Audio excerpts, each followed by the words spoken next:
नमस्कार साथियों। आज हम करेंगे कक्षा 10वीं प्रश्नावली 12.1 गणित क्वेश्चन नंबर 8। ऊंचाई दी गई है 2.4 सेंटीमीटर और व्यास रखे 1.4 सेंटीमीटर वाले एक ठोस बेलन में से इसी ऊंचाई और इसी व्यास वाला एक शंक्वाकार खोल काट दिया जाता है। शेष बचे ठोस का निकटतम वर्ग सेंटीमीटर तक क्षेत्रफल कीजिए। अब दिया क्या है, पहले चित्र को ध्यान से देखो। इसमें ऊंचाई एक बेलनाकार दे रखे हैं। अब बेलन के आकार की बेलन की ऊंचाई कितनी है 2.4 और व्यास दे रखे है 1.4। इसी में से क्या काट दिया इसने, शंकु आकार। एक शंकु आकार खोल काट लिया गया, यानी इसको काट करके अलग कर दिया गया। जैसे शंकु आकार जिस साइड में लिखता हूँ, जैसे इसको काट करके अलग कर दिया गया। इस शंकु आकार को इसने काट लिया तो बचा क्या, ये और ये भाग बचे हुए, ये दोनों भाग बचे हुए। इस भाग का शेष निकटतम क्षेत्रफल ज्ञात कीजिए। जब किसी भाग को हम काटते हैं यानी तो उसका क्षेत्रफल क्या होता है, यानी इसको काट कर गया तो इसका क्षेत्र का आकार क्या हो जाएगा, बढ़ जाएगा। बढ़ जाएगा तो इसके अंदर क्या हो जाएगा, इसका मतलब बेलन में किसका आकार जुड़ जाएगा, शंकु का जुड़ जाएगा।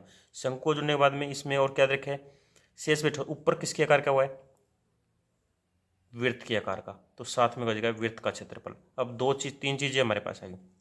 एक तो बेलन हो गया, इस बेलन का क्या निकालेंगे पूरा, पहले वक्र क्षेत्रफल, फिर किसका निकालेंगे, शंकु, शंकु का वक्र क्षेत्रफल।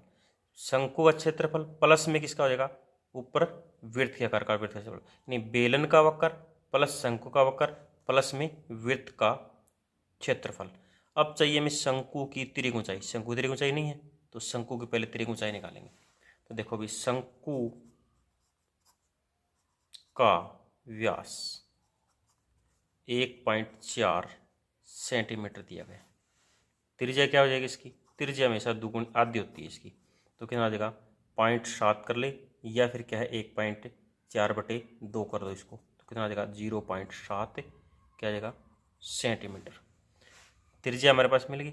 अब ऊंचाई, ऊंचाई क्या रखी है 2.4, तो इसकी ऊंचाई कितनी हो जाएगी 2.4।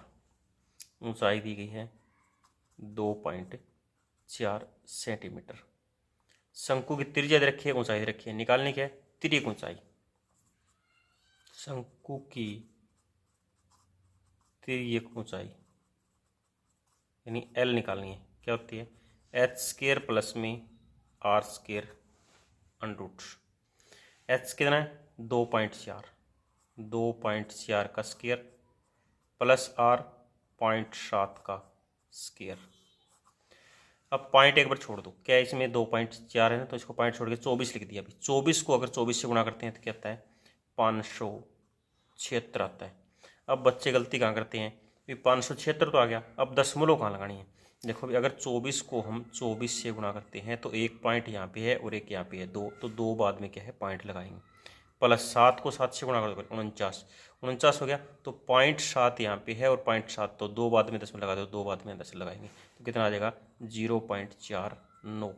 अब इसका जोड़, कई बच्चे जोड़ भी इसका गलत करते हैं, भी पॉइंट के सामने पॉइंट लगाते हैं हम, कैसे जोड़ेंगे भी 5.76 और 0.49 इसको जोड़ो भी, जोड़ने में क्या जाएगा 9 से 15 7 4 11 1 12 6 625, तो यानी 625 तो क्या लिख देंगे 6.25।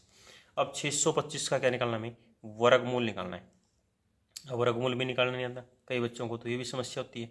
अब वर्गमूल देखो कैसे निकालते हैं। वर्गमूल निकालने के लिए जैसे इस पर निकालते हैं वर्गमूल, 625 का वर्गमूल दो तरीके से निकालते हैं। या तो इसका अभाज्य गुणनखंड द्वारा निकालते हैं। अभाज्य गुणनखंड क्या होता है, जैसे इसको करो 5 से भाग करो, किससे करेंगे 5 एकम 5 5 दूनी 10 5 25, फिर 5 से करेंगे 5 दूनी 10 5 25, 5 से करेंगे क्या आ जाएगा 5 और 5 से 1, तो यानी हमेशा वर्गमूल में क्या होता है जोड़ा लिया जाता है। तो 5 गुणा में 5 कितना आ जाएगा 25, और दशमलव कहाँ बाद एक बाद में लगेगी 2.5। या इसका वर्गमूल निकालते हैं तो ऐसे निकालो भाई, पीछे जोड़ा पड़ेगा, किस पे गया 2 पे, 2 दूनी 4, अब 2 6 में से 4 गए 2, ऊपर से 2 लेंगे, पॉइंट बाद में था तो पॉइंट लगा दी, इसका डबल क्या होता है 4। अब किस पे जाएगा 5, यदि 5 लिखेंगे तो 5 से गुणा करेंगे, 4 लिखेंगे तो 4 से 3 लिखे तो 5 से करेंगे तो कितना आ जाएगा 5 20 तो 22, तो कितना है 2.5। तो एल क्या आ गया हमारे पास में, यहाँ पे एल आ जाएगा 2.5 सेंटीमीटर। अभी तो तिर्यक ऊंचाई निकली है, अब निकालना क्या है हमें, शेष बचे ठोस का निकटतम, तो लिखेंगे अभी शेष बचे ठोस का पृष्ठ क्षेत्रफल।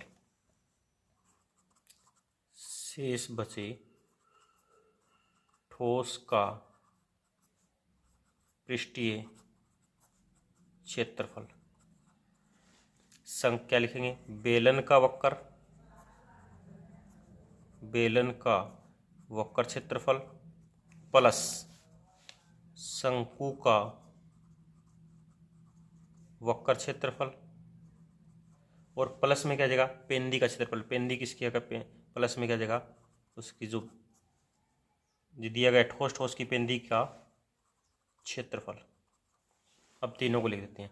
बेलन का क्षेत्रफल क्या होता है, देखो बेलन का होता है 2 पाई आर एच प्लस शंकु का पाई आर एल प्लस पेंदी किसकी आते हैं, वृत्त की, तो पाई आर स्क्वायर। तीनों को लिख दिया। अब तीनों के अंदर पहले क्या कोमल देखते क्या आते हैं, क्या इसमें पाई है, इसमें पाई है, इसमें पाई, इसमें आर है, आर, दोनों में क्या लिख देंगे, तीनों में क्या है, पाई आर कॉमन ले लिया। पाई आर को क्या बच गया, 2h प्लस में एल प्लस में आर, तीनों चीज़ कॉमन ली इसमें। अब इसका क्या है, मान रखेंगे, पाई का मान 22/7, आर त्रिज्या क्या रखी है, 0.7 यानी 7/10 कर दो, ठीक है। अब 2 गुणा में एच किसकी है, ऊंचाई क्या रखी है, 2.4 गुणा में 2.4 प्लस एल कितनी निकाली थी हमने, 2.5 प्लस आर अभी लिखी है कितनी है, 0.7। इसको 7 से 7 काट दे भी, क्या बच गया, 22/10। इसको गुणा करो भी, 4.8 प्लस में 2.5 प्लस में 0.7। अब यानी 0.7 लिख सकते हैं अपने पास में। इसका जोड़ करने के लिए देखो, पॉइंट से पहले 7 और 5 12, 12 और 8 20, 20 की क्या आ जाएगी 0, आंसर लगी 2, 2 और 2 4, 4 और 4 8, कितना आ गया 8 लगभग, यानी कि 8 आ गया। तो कैसे लिख देंगे, 22/10 गुणा में 8, ठीक है। अब इसकी गुणा कर दो भी, 22 8 दूनी 16, 8 2 16 1 17, 176/10।